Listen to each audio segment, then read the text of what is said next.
Assalamualaikum warahmatullahi wabarakatuh dan salam Malaysia Madani. Pohon papaya tidak berduri, tumbuh bersama bunga melati. Izinkan saya perkenalkan diri, moga-moga menyentuh hati. Nama saya Azim bin Amir Fadli. Saya berusia 10 tahun. Saya merupakan anak didikan SK Kulim yang terletak di Kulim, Kedah. Kod sekolah saya ialah KBA 5007. Pada masa lapang, saya gemar memanfaatkan masa dengan membaca buku cerita. Dalam video kali ini, saya akan berkongsi tentang sebuah buku yang saya baca yang berjudul Ar-Rahiq Al-Makhtum. Buku ini merupakan sebuah buku yang mengisahkan tentang sirah Rasulullah yang bermula daripada latar belakang masyarakat Arab, keturunan baginda sehinggalah baginda wafat. Buku ini hasil pena Syekh Sufiur Rahman Al-Mubarakpuri. Buku ini sangat menarik dan boleh menambah ilmu pengetahuan tentang sirah Rasulullah. Buku terbitan syarikat penerbitan Santai Ilmu Publication ini diterbitkan pada tahun 2018. Buku ini setebal 720 halaman dan mempunyai sisipan isi kandung sebanyak 55 bab.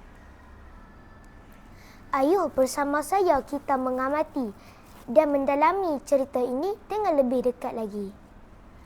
Buku ini merupakan sebuah buku yang mengisahkan tentang sirah Rasulullah.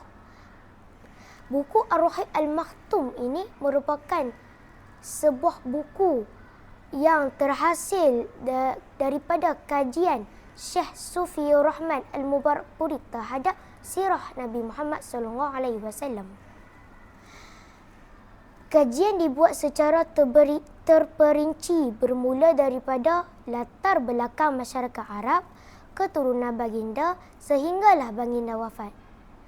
Ia dikisahkan mengikut kronologi dan diriwayatkan mengikut sumber-sumber yang dipercayai.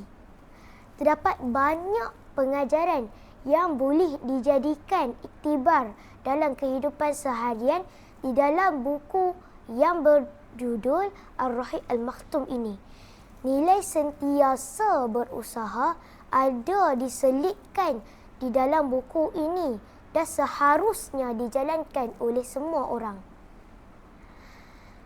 Pada pendapat saya, gaya penulisan karya ini sangat menarik dan mudah difahami. Penggunaan bahasa yang digunakan telah memudahkan pelajar seperti saya untuk membaca kesudahan karya ini.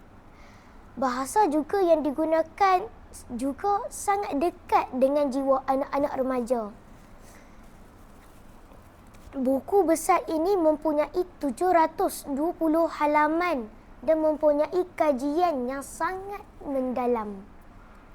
Kesimpulannya, buku yang berjudul Ar-Rahiq Al-Makhtum ini mempunyai banyak pengajaran dan boleh dijadikan iktibar terutamanya kepada golongan pembaca remaja untuk lebih memahami perjalanan asal usul sebenar agama Islam.